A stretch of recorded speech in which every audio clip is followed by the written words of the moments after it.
Assalamualaikum warahmatullahi wabarakatuh. Perkenalkan, nama saya Rusmina Somalia. Di sini saya akan menjelaskan tentang profesi, profesional, dan profesionalisme. Yang pertama, kita akan membahas jika berhubungan dengan profesi, maka akan bahas bahwa ada yang namanya klasifikasi kebutuhan manusia. Yang pertama ada kebutuhan ekonomi, kemudian kebutuhan batin atau psikis, kebutuhan biologisnya, dan yang keempat adalah kebutuhan pekerjaan. Sedangkan berhubungan dengan yang keempat, kebutuhan pekerjaan, ada 4 macam biasanya tujuan kerja. Yang pertama pasti memenuhi kebutuhan hidup, kemudian yang kedua mengurangi tingkat pengangguran dan juga kriminalitas, melayani sesama, kemudian juga mengontrol gaya hidup. Nah, ada yang namanya profesi dan ada yang namanya pekerjaan. Profesi adalah bagian dari pekerjaan, tapi tidak semua pekerjaan adalah profesi. Lalu apa bedanya?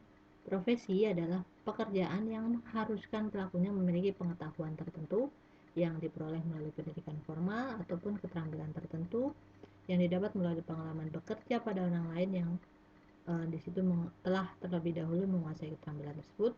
Kemudian keterampilannya tersebut diperbaharui terus-menerus sesuai dengan perkembangan teknologi. Lalu contohnya apa misalnya? Contoh tanpa merendahkan pekerjaan apapun, tapi contoh misalnya kalau pekerjaan administrasi, misalkan administrasi di mana di kantor, atau pekerjaan misalkan uh, satpam, bukan satpam ya, maksudnya misalnya uh, tukang becak dan sebagainya, mereka tidak memerlukan keahlian khusus ya, bisa mengayuh sepeda, bisa mengayuh beca, itu otomatis bisa dilakukan oleh, hampir bisa dipelajari oleh semua orang tanpa harus melalui pendidikan khusus. Tapi misalkan ada profesi dokter, guru, itu disebut dengan profesi ya, meskipun itu juga bagian pekerjaan, tapi uh, mereka karena melalui pendidikan formal khusus dan juga mempunyai keterampilan yang harus di-upgrade terus, maka mereka disebut profesi ya. Mungkin sudah paham perbedaan profesi dan pekerjaan.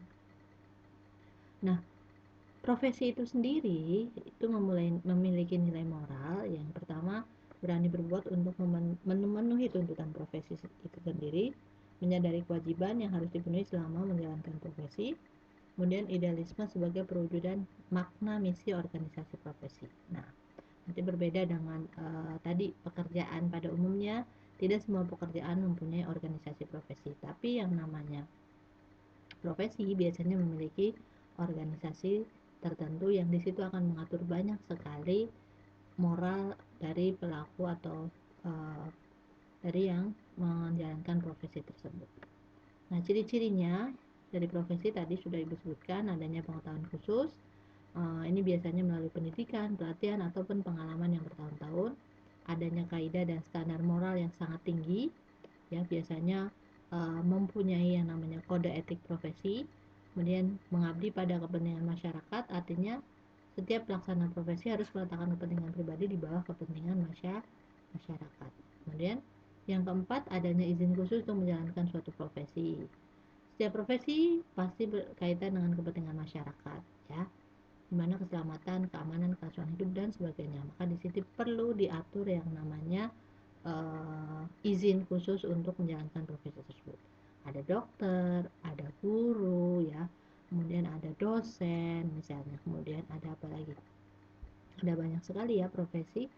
Ada misalkan apa namanya, pilot, itu mereka punya izin ya untuk menjalankan profesinya, karena biasanya pekerjaan mereka berhubungan dengan kepentingan masyarakat secara umum. Kemudian yang kelima, kaum profesional atau pelaku profesi ini biasanya menjadi anggota dari suatu organisasi profesi. Nah, sifat-sifat yang harus dimiliki seorang pelaku profesi, yang pertama pasti menguasai ilmu secara mendalam dalam bidangnya. Yang kedua, mampu mengkonversikan ilmu menjadi keterampilan. Seorang dokter sudah punya ilmu untuk memeriksa pasien, membuat diagnosa, kemudian meresepkan obat, maka dia bisa mengkonversikan ilmu tersebut ya menjadi keterampilan. Yang ketiga, selalu menjunjung tinggi etika dan integritas profesi atau yang disebut dengan kode etik profesi. Nah, adapun etika profesi, yang pertama kita sebut dengan kode etik, yaitu norma atau azas yang diterima oleh suatu kelompok sebagai landasan tingkah laku sehari-hari di masyarakat ataupun di tempat kerja. Dan menurut Undang-Undang Nomor 8, kode etik profesi adalah pedoman sikap, tingkah laku, dan perbuatan dalam melaksanakan tugas dan dalam kehidupan sehari-hari. Ya, jadi karena profesi kebanyakan itu berhubungan dengan kepentingan masyarakat luas, maka setiap profesi biasanya mempunyai organisasi profesi. Nah, di dalam organisasi profesi tersebut, salah satu tujuannya adalah untuk membuat kode etik dari profesi yang bersangkutan. Nah, prinsip-prinsip dalam etika profesi, prinsip dasarnya ada standar teknis. Jadi setiap anggota profesi melaksanakan jasa profesionalnya yang relevan dengan bidang profesinya, ya. Misalkan dokter berarti melayani dokter, bukan bengkel ataupun yang lainnya.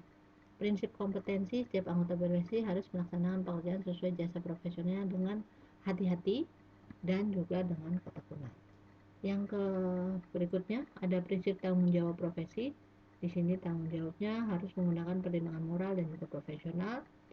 Prinsip kepentingan publik, di sini setiap anggota berkewajiban bertindak dalam kerangka pelayanan kepada publik, menghormati kepercayaan publik.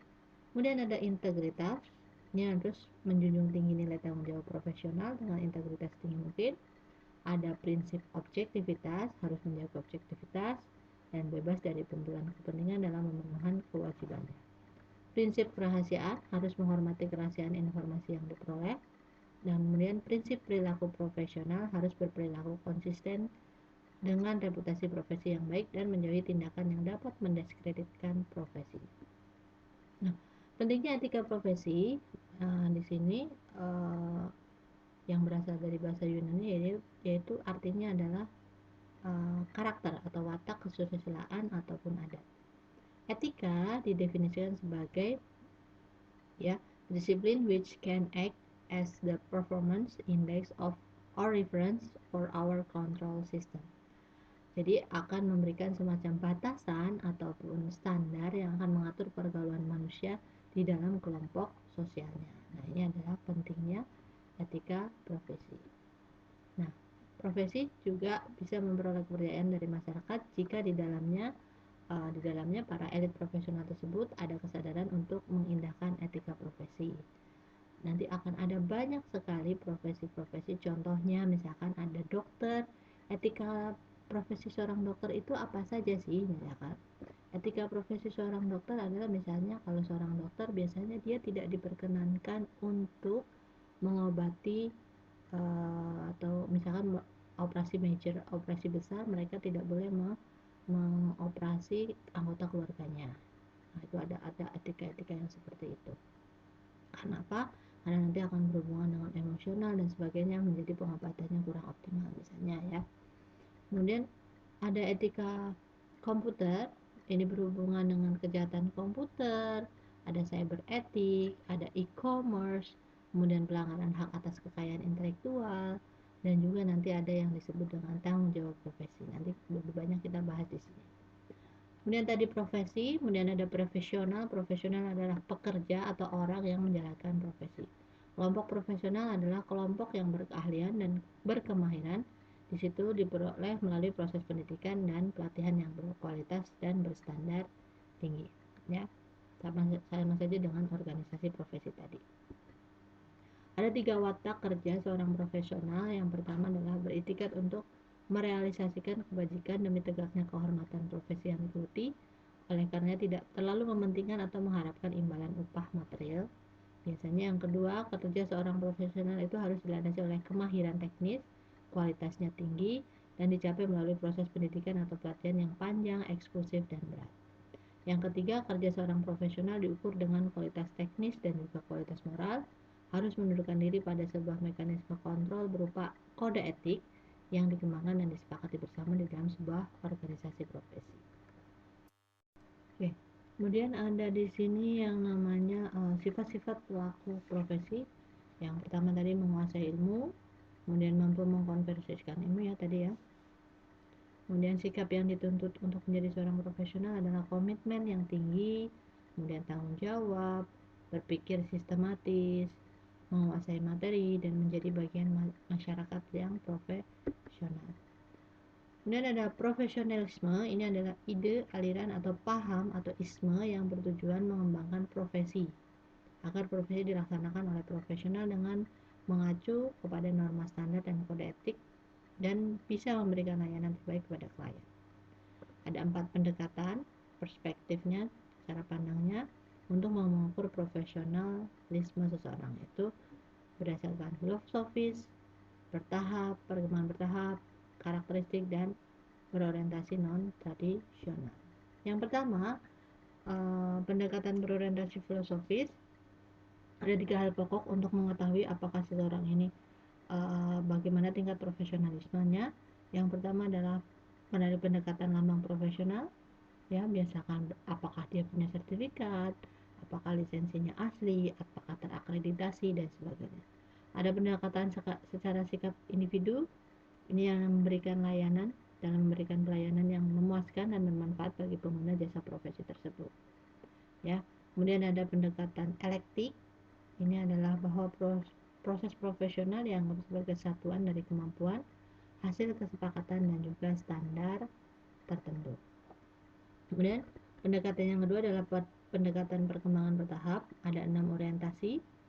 Yang pertama, berkumpulnya individu yang memiliki minat yang sama terhadap satu profesi, ya. Kemudian melakukan identifikasi dan adopsi terhadap ilmu pengetahuan tertentu, ya, untuk mendukung profesi tersebut. Kemudian membentuk organisasi formal, misalkan ada IDI, Ikatan Dokter Indonesia, Ikatan Bidan Indonesia, dan lain sebagainya. Kemudian membuat kesepakatan mengenai persyaratan profesi berdasarkan pengalaman atau kualifikasi tertentu. Menentukan kode etik profesi dan revisi persyaratan profesi sesuai tuntutan tingkat pelayanan.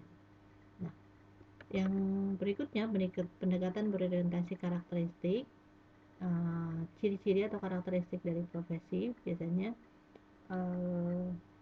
ada yang namanya kode etiknya, kemudian pengetahuannya terorganisir, kemudian keahlian dan kompetensinya bersifat khusus, tidak semua orang bisa memiliki kompetensi tersebut. Kemudian tingkat pendidikannya minimal dari sebuah profesi juga dia sudah melewatinya, ada sertifikasinya, ya, sertifikat keahlian, ada proses tertentu misalnya pendidikan, ujian, ataupun yang lainnya, ada diseminasi dan juga pertukaran ide antar anggota, dan tindakan disiplin atau batasan tertentu jika terjadi malpraktek dan pelanggaran kode etik profesi.